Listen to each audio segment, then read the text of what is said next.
Welcome to Hindi time. ఈ రోజు మనం ఈ వీడియోలో 8th క్లాస్ న్యూ సిలబస్ లో 8th లెసన్ పరిశ్రమ కా ఫల్ సారాంశం నేర్చుకుందాము. మీకు ప్రతి పదానికి తెలుగు మీనింగ్ ఉంటుంది. ఒక్కసారి మీరు చూడగానే ఈజీగా అర్థమైనంత ఈజీలో మీకు వీడియో ఉంటుంది. ఓకేనా? వీడియో మొత్తం తప్పకుండా చూడండి. వీడియో లైక్ చేయండి. చూడండి, చీర. చీరని హిందీలో ఏమంటారు? సాడీ అంటారు.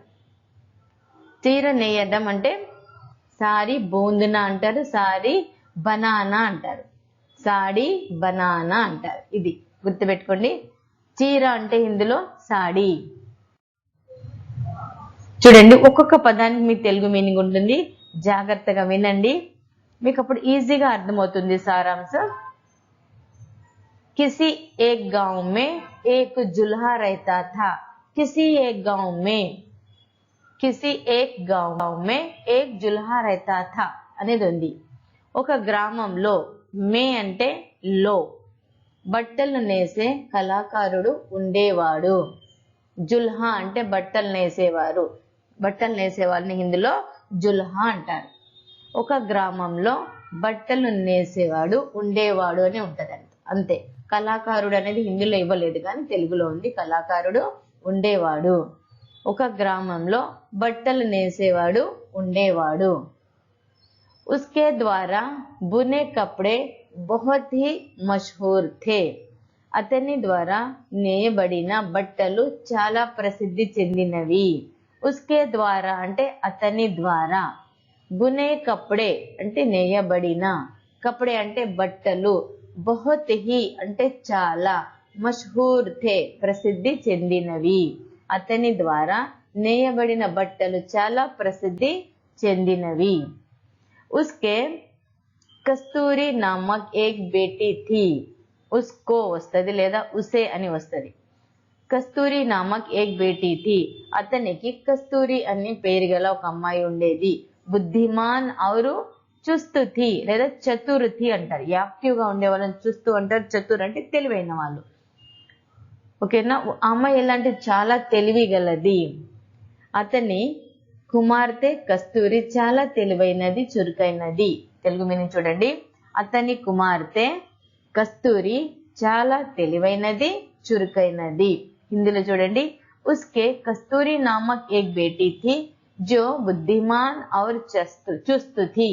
చతుర్థి అని కూడా చూస్తూ మీకు గుర్తున్నట్లేదంటే చతుర్ రాసుకోవచ్చు. మళ్ళీ హిందీలో చదువుతున్నా. కిసి ఏక్ గాంవ్ మే ఏక్ జుల్హా रहता था.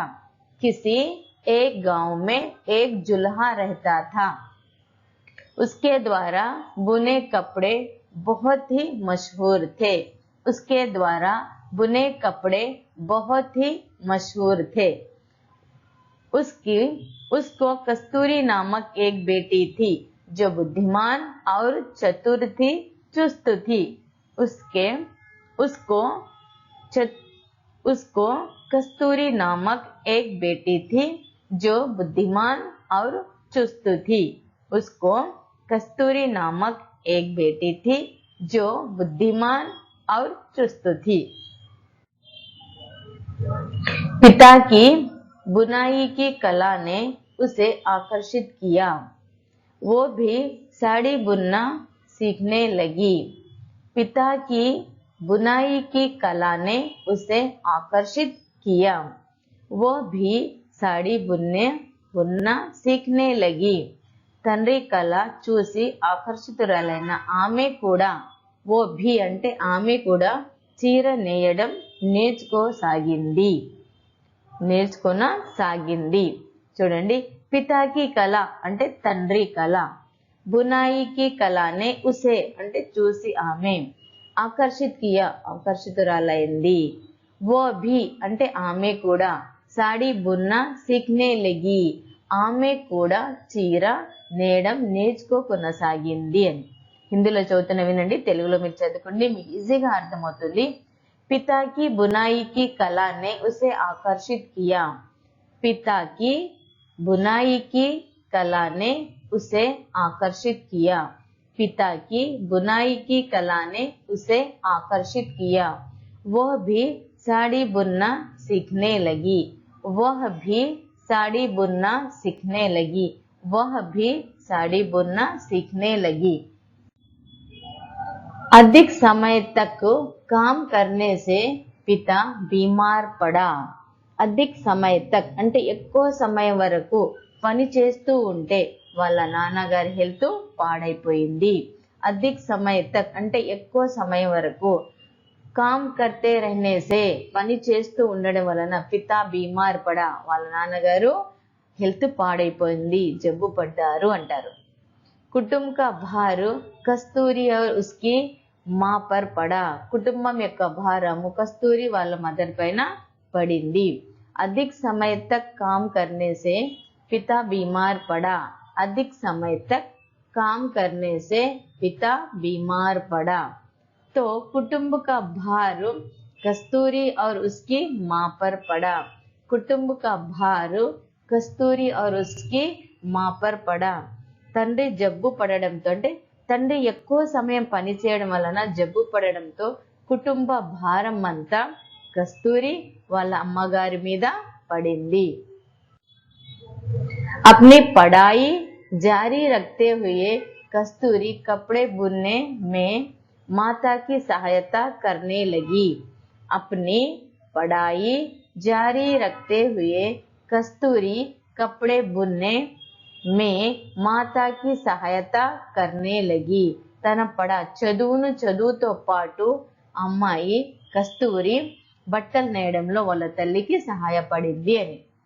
अपनी पढ़ाई जारी रखते हुए कस्तूरी कपड़े बुनने में माता की सहायता करने लगी. కస్తూరి చదువుకుంటూ బట్టలు నేయడంలో తల్లికి సహాయపడసాగింది. కస్తూరి చదువుకుంటూ బట్టలు నేయడంలో తల్లికి సహాయపడసాగింది.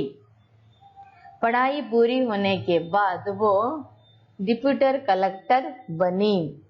पढ़ाई पूरी होने के बाद वो डिप्टी कलेक्टर बनी. ఆమె తన చదువు పూర్తి చేసుకొని డిప్యూటీ కలెక్టర్ అయినది.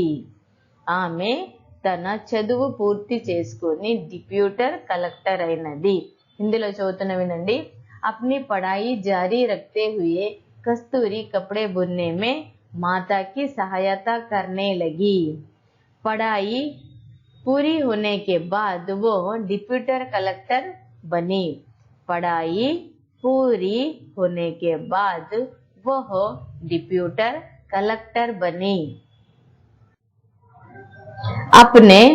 अपने ही गांव में करखे का काम सिखाने करखे की शिक्षण संस्था की स्थापना की. अपने ही गांव में करखे का काम सिखाने, काम అంటే పని, करखे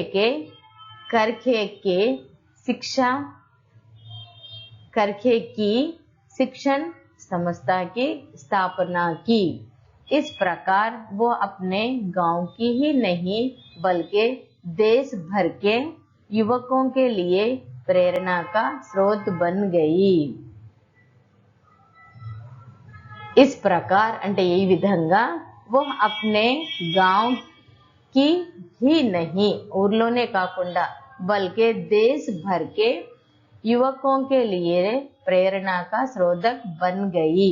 ఇప్పుడు ఒక్కొక్క దానికి తెలుగులో ఒకసారి తెలుగులో చదువుతాం వినండి. ఆమె తన గ్రామంలోనే చేనేత శిక్షణ సంస్థలను స్థాపించి తన గ్రామంలోనే కాక దేశంలోని యువతకు ఆదర్శమైనది. ఆమె తన గ్రామంలో చేనేత శిక్షణ సంస్థను స్థాపించి తన గ్రామంలోనే కాక దేశంలోని యువతకు ఆదర్శమైనది. ఇక్కడ చూడండి, అప్నే హీ గావ్ మే కర్ఖే కా కామ్ అంటే తన గ్రామంలోనే చేనేత పనులను నేర్పించడానికి, సిఖానేకే లియే అంటే నేర్పించడానికి, కర్ఖే కి శిక్షణ సంస్థకి స్థాపనకి అంటే శిక్షణ సంస్థలను స్థాపించింది.